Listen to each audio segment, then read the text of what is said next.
দর্শক সবাইকে স্বাগত কলকা প্রেজেন্টস টিভি স্লাটস কুকে। আপনাদের সঙ্গে আছি আমি রুবাইয়া এশা। বরাবরের মতো এবারেও কিন্তু আমার সাথে থাকছেন একজন এক্সপার্ট শেফ। ডেকে নিচ্ছি হাসিনা আনসার আপাকে।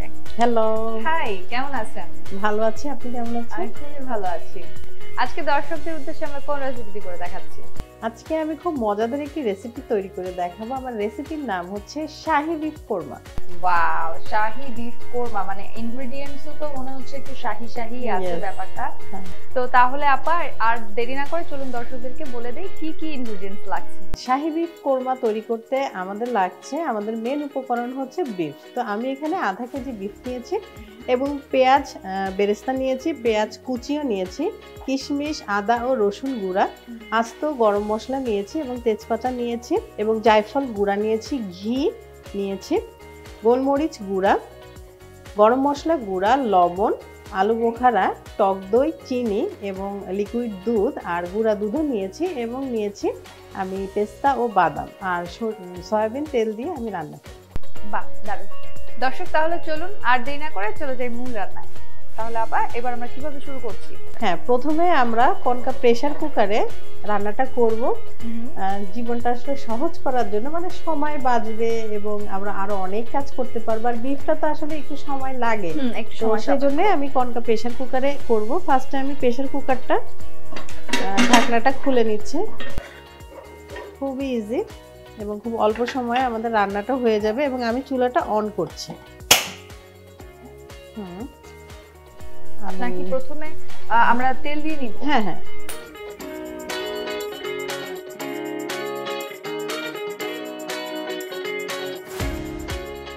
আমি এখন পেঁয়াজটা দিয়ে দিচ্ছি। আমি এখানে কাটা পেঁয়াজ দিয়ে দিচ্ছি। এটা খুব বেশি ভাজবো না, গোল্ডেন ব্রাউন কালার হলেই আমরা বাকি উপকরণগুলো দিয়ে দিব, কারণ আমরা তো পেঁয়াজের বেরেস্তাও রেখেছি। আমি এখানে দিয়ে দিচ্ছি তেজপাতা এবং দারচিনি ও এলাচি।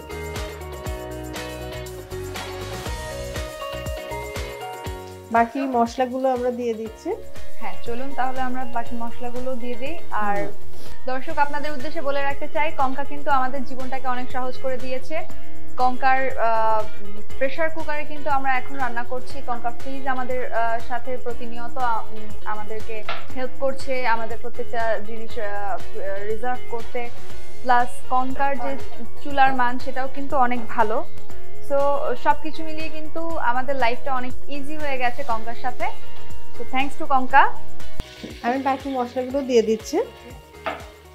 আমি এখানে আদা ও রসুন গুঁড়া দিচ্ছি 1 টেবিল চামচ। চাইলে কিন্তু আদা ও রসুন পেস্টও দিতে পারে। আর দিয়ে দিচ্ছি আমি এখানে জায়ফল গুঁড়া সামান্য, গোলমরিচ গুঁড়া দিচ্ছি হাফ চা চামচ, গরম মশলা গুঁড়া দিচ্ছি হাফ চা চামচ, আমি লবণ দিচ্ছি পরিমাণ মতো। একটু মশলাটা কষিয়ে নিই।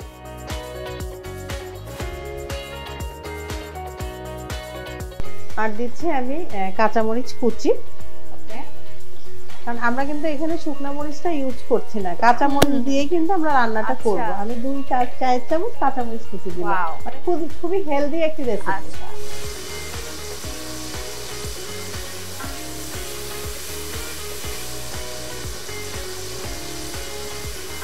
আচ্ছা, আমাদের মাংসটা এখন দিয়ে দিব। মশলা কষানো হয়ে গিয়েছে। আমি এখানে আধা কেজি পরিমাণ মাংস নিয়েছি।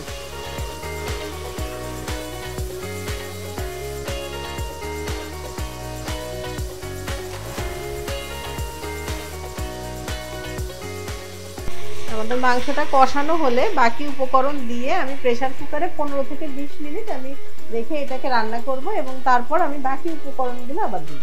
ওকে, এখন আমি মশলা কষাতে কষাতে বাকি উপকরণগুলো দিচ্ছি। আমি দিচ্ছি টক দই,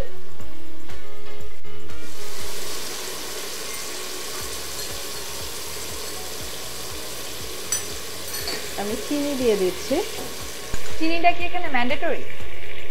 চিনিটা হচ্ছে আপনারা যদি একটু সুইট অ্যান্ড সাওয়ার, যেটা টক দই দিলাম, যদি এই টেস্টটা চান অবশ্যই চিনি দিবেন, আর যদি না চান তাহলে স্কিপ করতে পারেন।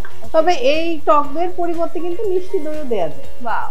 আমরা এখন দিয়ে দিব একটু গুঁড়া দুধ দিচ্ছি আমি, আবার নামানোর আগেও দিব গুঁড়া দুধ। আর লিকুইড দুধটা দিয়ে দিচ্ছি আমি।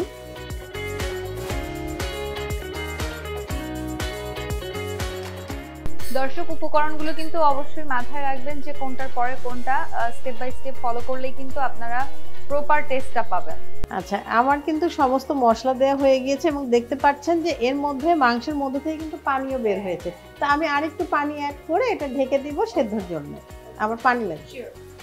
Thank you.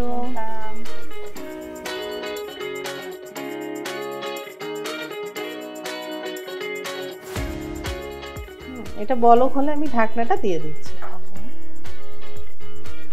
আলু বোখারাটাও দিয়ে দিব। আচ্ছা, এখন খুব সুন্দর কিন্তু বলক চলে এসেছে। আমরা এটাকে এখন ঢেকে দিব। অবশ্যই ঢাকনাটা লাগিয়ে দিয়েছি। 15 থেকে 20 মিনিট পর্যন্ত আমরা অপেক্ষা করব। অনেক সুন্দরভাবে আমাদের কিন্তু মাংসটা গলে যাবে। আচ্ছা দর্শক, চলুন ফিরে আসছি 20 মিনিট পর।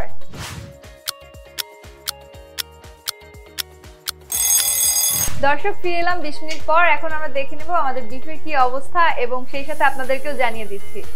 হ্যাঁ, এখন আমি চুলাটা চেঞ্জ করছি। সিটিটা উঠবে, এরপরে আমি খুলে দেখব। বাকি উপকরণগুলো আমি দিয়ে দিই।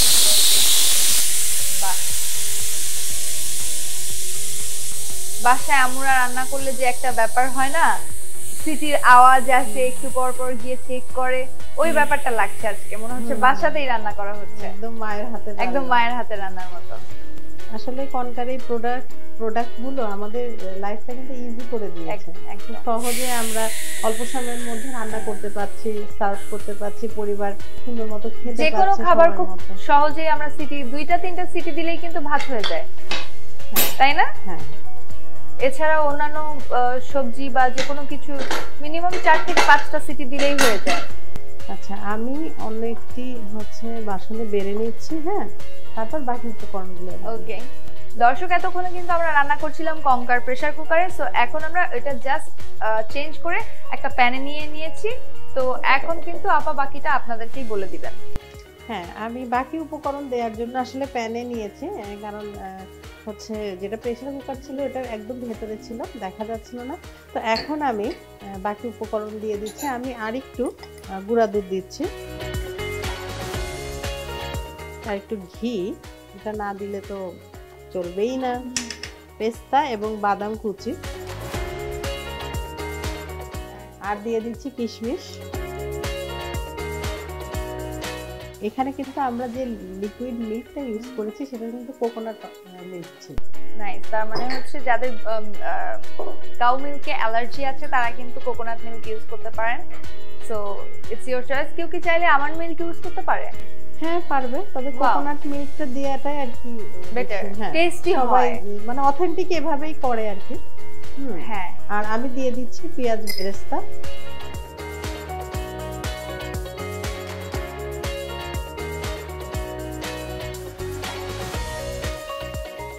এখানে জায়ফলের গুঁড়া আছে, আমি সেটা খুব অল্প পরিমাণ দিচ্ছি যেন খুব সুন্দর একটা ফ্লেভার অ্যাড হয়। এবং দিয়ে দিচ্ছি গোলমরিচের গুঁড়া, আর দিয়ে দিচ্ছি গরম মশলা গুঁড়া। এখন আমি দমে রাখবো কিছুক্ষণ।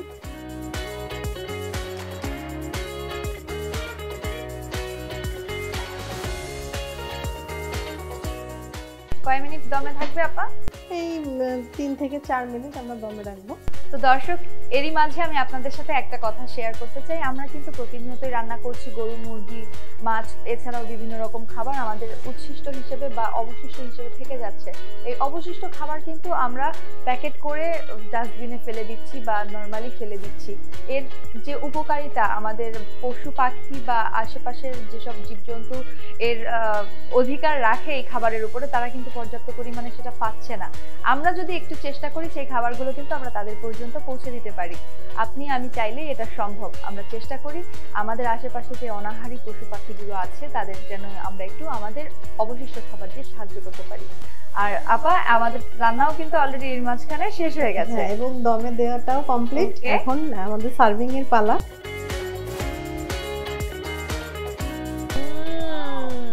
সুন্দর স্মেল বের হয়েছে এবং দেখতে খুবই ইয়ামি লাগছে। এখন পরিবেশনের পালা। সার্ভিং ডিশটা নিয়ে আসি।